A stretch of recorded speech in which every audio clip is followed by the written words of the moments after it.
Religious stories carry spiritual meanings. In this good RE lesson, infants get actively involved in Muslim storytelling. They're already familiar with more than one religion. Today's faith story. Well, it's not a Hindu faith story.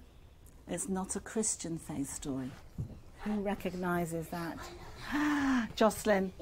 Islam, yes. It's from the Islam faith long ago in the hot desert land called Arabia.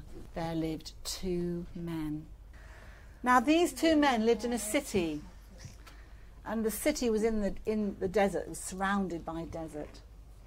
And they were both very, very rich. Now one was called Abu Bakr, and the other was called Amaya. Now James is already dressed as Amaya, so I think we'll keep him as Amaya. And I think, Joe, would you like to be Abu Bakr? Yep. Abu Bakr. So how would you like to wear that, Joe? Okay. All right then. So you sit there. You might need to move around. So Abu Bakr and Amaya. Now Abu Bakr was very kind man. And he was very good. What sort of face would you give for a very kind person? Can you show me on your face? Looking very kind, smiley and thoughtful. But Amaya was very mean and cruel. Oh, what sort of face would you give for a mean, cruel face? Oh, Charlie, yes, absolutely. Well done. Now, Abu Bakr, he spent all his money helping other people. You were very kind. You went around helping other people, making sure they had everything they need. But Amaya kept all his money to himself. You show me. Scoop up your money and you're keeping it all to yourself. Okay. Now, Amaya, he owned houses and land and camels. And he also owned lots of slaves. Now, who can tell me what a slave is? Milo. It's somebody at work like a servant. Yes. Are they paid, the slaves? Are they given money? No. Now, one of his slaves was a man called Bilal. Can you manage that, or do you want me to do it?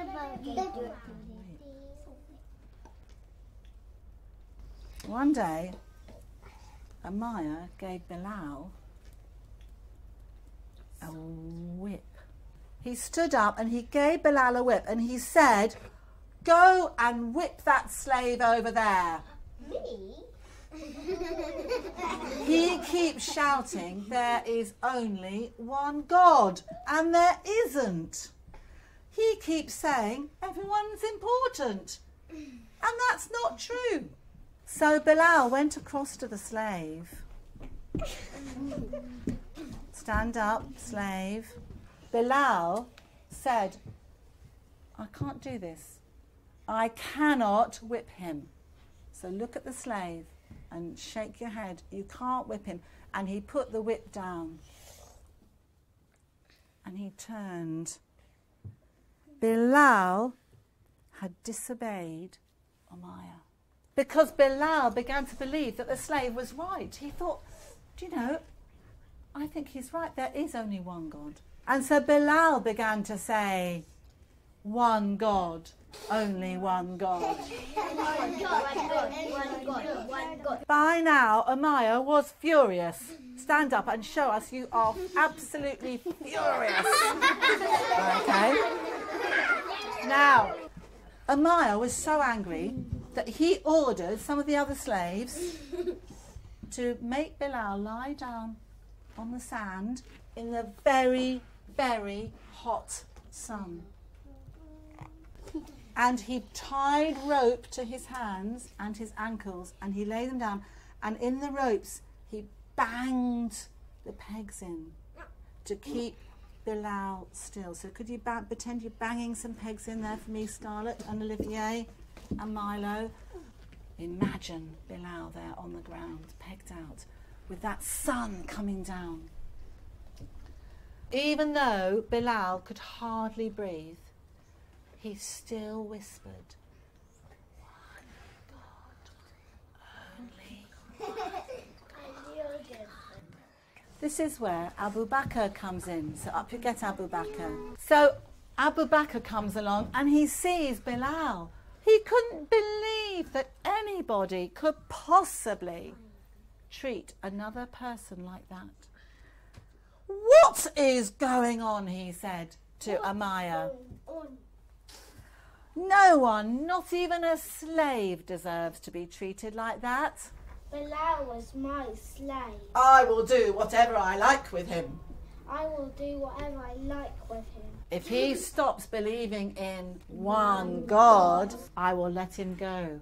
Abu Bakr then said, "But I believe in one God as well. Go on, you can buy Bilal from me." And that is exactly what Abu Bakr did.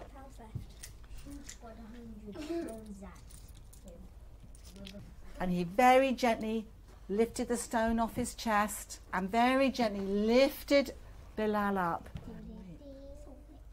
What do you think he gave him as his first possible drink? Water. So he gave him some water. Then they said, "We think we ought to build a place of worship." Can anyone remember what a Muslim place of worship is called? A mosque. Well done. They decided they were going to build a mosque. And when they built the mosque, they said, "How are we going to tell everyone when it's time to say prayers?" Shall we ring a bell? Yes. Go on then, ring a bell. No, they decided not. They didn't want a bell. "Shall we blow a trumpet?" they said. "Shall we bang a drum?" they said. No, they decided, what we need is somebody, we're going to use a human voice who can call out to everyone, "It's time to pray." Who do you think they chose? What was he called? Can you remember? Bilal. And after that, they decided that they would then, every time that it was time for prayers, they would have somebody calling people to prayer. We all know what a jigsaw puzzle is. We've made a puzzle of this story, but it has no people in it because part of the Muslim belief and the Muslim faith is that you don't draw particularly the holy people. So there are no people in it. But there's a scene and there are objects from the story. There are 6 puzzle pieces in this classroom that I've hidden. I wonder if you could find them and bring them to the carpet. So very sensibly, just go around and when you find a piece, come back to the carpet.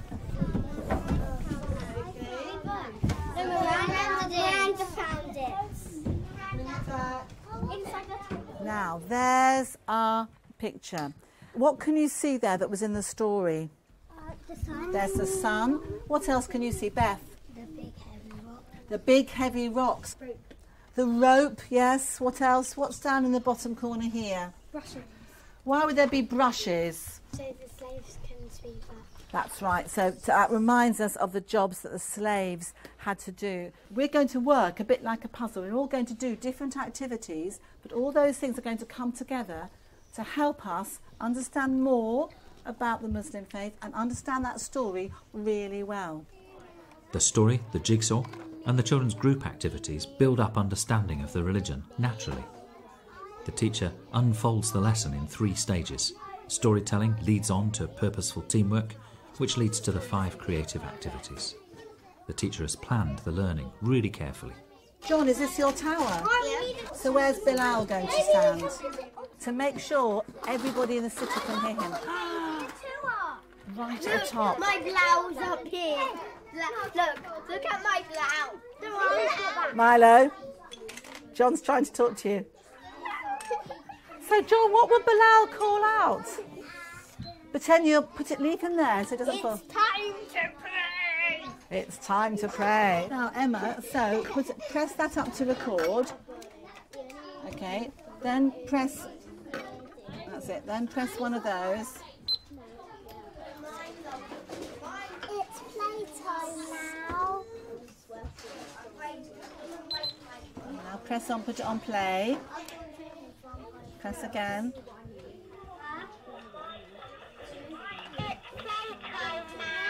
Well done. Okay, so that's yours. And we've got Olivier saying there is only one God. Now think about, what would you say if you were the person calling someone to prayer? Oh, it says in a big voice then. It is time to pray. That's a really good one. Can you shout it to Emma? Right, do you think you can write it down and then you could record it? What's Bilal feeling there? Confused. So tell me about that. What have you done there to show it's confusing? His brain's going all over the place. His brain's going all over the place. He's absolutely, I'm sure he is feeling very confused, isn't he? I think that's a really good bit of feeling there. Gregory, what about you? That's the confused as well, so all over the place. What about Dylan? Relieved. Why is he feeling relieved, Dylan?